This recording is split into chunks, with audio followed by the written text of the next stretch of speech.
नमस्कार दोस्तों, news on के इस खास एपिसोड में आपका स्वागत है। धाकड़ छोरा यानी उत्तर कुमार का नाम आज एक बार फिर सबकी जुबान पर है, लेकिन इस बार किसी फिल्म की वजह से नहीं, बल्कि एक विवाद को लेकर। जी हाँ, विवाद ऐसा कि जिसके कारण उन्हें जेल भी जाना पड़ा। विवाद और विवाद के पीछे की कहानी को आज हम समझेंगे उनके एडवोकेट श्री विपिन त्यागी जी से, जो हमारे साथ स्टूडियो में हैं। साथियों, आपको बता दें, विपिन त्यागी जी गाजियाबाद के प्रतिष्ठित अधिवक्ता हैं और सुप्रीम कोर्ट बार एसोसिएशन के सदस्य भी हैं। वकील साहब, आपका स्वागत है आज हमारे इस खास पॉडकास्ट में। जी धन्यवाद। विपिन जी, आज का ये जो एपिसोड है ये बहुत खास होने वाला है। उसका एक कारण ये भी है क्योंकि हम एक ऐसे विषय को इसमें लेके आए हैं जिसको लेकर जनता में बड़ा भ्रम और कन्फ्यूज़न है। आज आपके साथ हम उन सब पहलुओं को जनता के सामने लाने का प्रयास करेंगे, लेकिन उससे पहले दर्शकों को उत्तर कुमार के विषय में कुछ विशेष जानकारी दे देते हैं। साथियों, खड़ी बोली बोले जाने वाले क्षेत्र यानी मुख्यतः पश्चिम उत्तर प्रदेश, दिल्ली, हरियाणा के सुपरस्टार के रूप में अपनी पहचान बनाने वाला, साधारण से लुक वाला, स्थानीय भाषा बोलता लड़का सबको इतना पसंद आया कि उसको लोगों ने स्टार बना दिया। जी हाँ, ग्रामीण परिवेश की सामान्य पहनावे और वेशभूषा वाली, हल्की फुल्की कॉमिक संवादों वाली कम बजट की फिल्में उत्तर कुमार की पहचान है। उत्तर कुमार एक सफल अभिनेता, लेखक और निर्देशक हैं। राजलक्ष्मी नाम से अपना प्रोडक्शन हाउस चलाते हैं। सोशल मीडिया में इनके करोड़ों फॉलोअर्स हैं। उत्तर कुमार का जन्म गाजियाबाद जिले के लोनी के बेहटा हाजीपुर में 7 अक्टूबर 1973 को हुआ। उन्होंने Asian academy of film and television से अभिनय का प्रशिक्षण लिया है। साथ ही उनकी पहली फिल्म धाकड़ छोरा 2004 में रिलीज हुई। इस फिल्म ने बॉक्स ऑफिस पर जबरदस्त सफलता हासिल की। आप इस बात का अंदाजा इसी से लगा सकते हैं कि फिल्म के बाद लोग उत्तर कुमार को धाकड़ छोरा के नाम से ही पुकारते हैं। इसके अलावा अकड़, लाट साहब, नटखट, फजीता, कुनबा, फक्कड़ जाने कितनी सैकड़ों फिल्में उनकी सुपरहिट हैं। वह अपनी फिल्मों में ज़मीनी मुद्दों को उठाते हैं। मुख्य रूप से उनकी फिल्मों में जाति धर्म की बाधाओं, पारिवारिक मुद्दों, शिक्षा, सामाजिक कुरीतियों और रीति रिवाजों पर केंद्रित होती हैं। फिल्मों के बाद उत्तर कुमार ने एक और क्षेत्र में प्रवेश किया, वो है म्यूजिक वीडियो बनाने का। और कमोवेश यहाँ भी वही कहानी दोहराई गई। मौज जमाने में, मैडम क्यूट, राजी बोल जा जैसे गाने सुपरहिट हैं और इनके मिलियंस में व्यूज़ आ रहे हैं। लेकिन वही धाकड़ छोरा यानी उत्तर कुमार आज एक एक्ट्रेस के द्वारा लगाए गए आरोप झेल रहे हैं। हालांकि इन आरोपों को उनके निकट से जानने वाले व्यक्ति, शुभचिंतक और फॉलोअर्स सिरे से नकार रहे हैं और इन आरोपों को बेबुनियाद बता रहे हैं। बावजूद इसके उत्तर न्यायालय एवं पुलिस के चक्कर काटने को विवश हैं। तो वकील साहब, हमारे दर्शकों को ऐसे में ये बताइए कि उत्तर कुमार पर जो आरोप लगाए गए हैं उनको आप किस दृष्टि से देखते हैं? देखिए, उत्तर कुमार पर लगाए गए आरोप पहले से ही झूठे थे और केवल एक पब्लिसिटी या कहें कि मीडिया का दुरुपयोग करने का एक पब्लिसिटी स्टंट था। और समय के साथ साथ वैसे तो बहुत सारी चीज़ें जनता के बीच में जा चुकी हैं, लेकिन अभी क्योंकि विवेचना इस प्रकरण में चल रही है तो अभी कुछ भी कहना जल्दबाजी होगी। लेकिन अगर अभी तक का सारा घटनाक्रम देखें तो कोई भी आरोप जो सत्य और कानून की कसौटी है उस पर खरा नहीं उतरता है। आप कहते हैं कि आरोप सत्य की कानून की कसौटी पर खड़ा नहीं उतरा, लेकिन मैं देखता हूं कि आनन फानन में उनकी गिरफ्तारी हुई और उनको जेल भी भेज दिया गया। नहीं, गिरफ्तारी किसी व्यक्ति की होना इस बात को कहाँ साबित करता है कि वो व्यक्ति गलत है? क्योंकि गिरफ्तार करना या नहीं करना एक पुलिस की प्रोसेस है। और जब ये मुकदमा दर्ज हुआ था तो पुलिस के सामने सारे फैक्ट लाए गए और बल्कि उत्तर कुमार द्वारा पुलिस की विवेचना को ज्वाइन भी किया गया। अगर ऐसी ही कोई बात थी तो तब भी गिरफ्तारी हो सकती थी, लेकिन क्योंकि पूरा मुकदमा शुरू से ही झूठा था और एक एलिगेशन वाली कैटेगरी में इसे हम डालेंगे तो सही रहेगा, उस लेवल पर था, इसलिए पुलिस द्वारा शुरू में गिरफ्तार भी नहीं किया गया। और पुलिस ने बल्कि इस केस में एफआईआर भी लगा दी क्योंकि मुकदमा झूठा था। रही बात गिरफ्तारी की, तो आप सब जानते हैं कि एक दबाव बनाया गया और उस दबाव में जब कुछ मीडिया पर चीज़ें हाईलाइट हुई, आत्मदाह जैसे प्रयास हुए, तो पुलिस दबाव में अगर गिरफ्तारी अगर कर रही है तो वो उसी के लिए कोर्ट बनी हुई है, ताकि ऐसे किसी भी एक्ट को एक स्तर पर जाने के बाद कोर्ट रोक सके। लेकिन आत्मदाह तक कोई व्यक्ति क्यों जाएगा? अगर आरोप में सच्चाई होगी तभी जाएगा। नहीं, ऐसा नहीं है कि आरोप में सच्चाई है इसलिए आत्मदाह करने तक जाएगा। कई बार क्या है कि हमें अपनी झूठी बात को सच साबित करने के लिए भी जो एक एक्ट है उसकी पराकाष्ठा तक जाना पड़ता है, और ये इसका एक एग्जाम्पल है। क्योंकि इसकी जो भी विवेचना अभी तक हुई है, पुलिस द्वारा जो भी विवेचना की गई है, वो सारी आप मानिए कि ट्रैक एंड ट्रेसिंग टेक्नोलॉजी को यूज़ करते हुए हुई है। तो पुलिस की विवेचना पर उस वक्त तक प्रश्न चिन्ह लगाना मुझे नहीं लगता सही है। अच्छा, जैसा मैंने देखा कि उनको जमानत भी तुरंत ही मिल गई। अब फिर मैं आपसे इस बात को कहूँगा कि आरोपों को और पुलिस की इन्वेस्टिगेशन को अगर आप कोर्ट ना हो तो किसी भी व्यक्ति को शुरू से ही आरोपित मान लिया जाएगा। लेकिन कोर्ट इसीलिए बनी है कि अगर कोई व्यक्ति आरोपित है या किसी व्यक्ति को पुलिस द्वारा गलत तरीके से बिना किसी तथ्य के गिरफ्तार कर लिया गया है तो कोर्ट सब सुनती है और सभी पक्षों को सुनवाई का पर्याप्त अवसर भी देती है। सारे पक्षों को सुनने के बाद ही कोर्ट ने जमानत दी है। लेकिन इतना सब हुआ जैसे, तो इनकी तो अपनी छवि है, एक बहुत अच्छी छवि उत्तर कुमार की है, जैसा उनके प्रशंसक भी मानते हैं। मैं भी उनसे व्यक्तिगत मिला हूँ, जी, तो उनकी एक अच्छी छवि है, अच्छी इमेज है, तो वो तो बहुत डैमेज हुई है इस प्रकरण से। देखिए डैमेज कहाँ होती है? डैमेज होती है समाज की नज़रों में। और ये कहावत है कि सोना जब तक तपेगा नहीं, कुंदन नहीं बनेगा।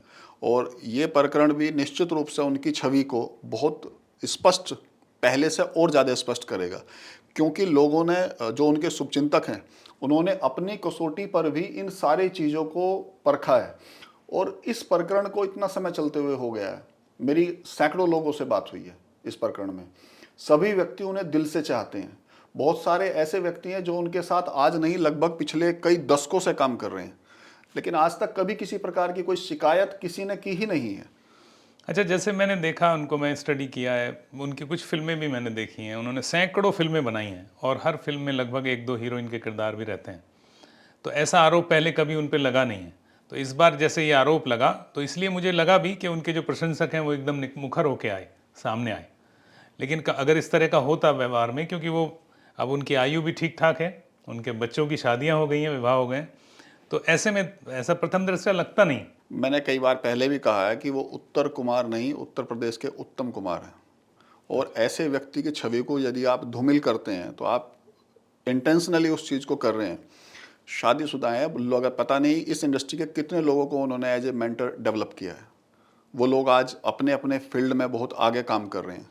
अगर हम क्षेत्र के रूप में देखें तो उत्तर प्रदेश के ये जो पश्चिम उत्तर प्रदेश, ये खड़ी बोली वाला जो क्षेत्र है, इस क्षेत्र का प्रतिनिधित्व मीडिया में, सोशल मीडिया में, डिजिटल मीडिया में, फिल्म में ना के बराबर है, बहुत कम है। और जितना है भी तो वो मॉडर्नाइज वे में है, फिर वो उस रिफाइन वे में है जिसमें वो बॉलीवुड चाहता है। बहुत सारे लोग बॉलीवुड में काम भी करते हैं उत्तर प्रदेश से, वेस्ट यूपी से स्पेशली। लेकिन ये जो वेस्ट यूपी की जो कल्चर है उसको पकड़ के, उसकी जो लैंग्वेज है, उसकी जो वेशभूषा है, उसके जो फीचर्स हैं, उनको लेके जो उत्तर कुमार काम कर रहे हैं वो प्रशंसनीय है। इसमें मैं उनका प्रशंसक हूँ उसके लिए।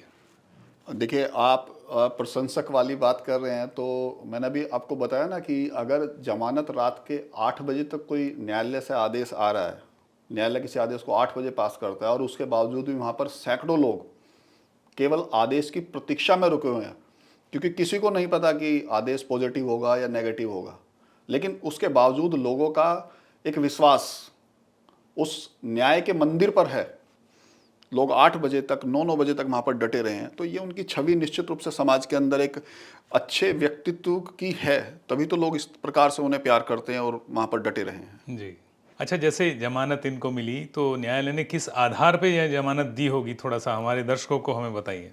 और देखिए वैसे तो जो कोर्ट का ऑर्डर है वो पब्लिक डोमेन में है, कोई भी उसे पढ़ सकता है, लेकिन अगर लीगल पॉइंट ऑफ व्यू से मैं बात करूं उस आदेश की तो बहुत सारे रीजन कोर्ट ने दिए हैं और इस पर हाई कोर्ट, सुप्रीम कोर्ट के तमाम ऐसे निर्णय हैं जिस पर कोर्ट ने रिलाई किया है।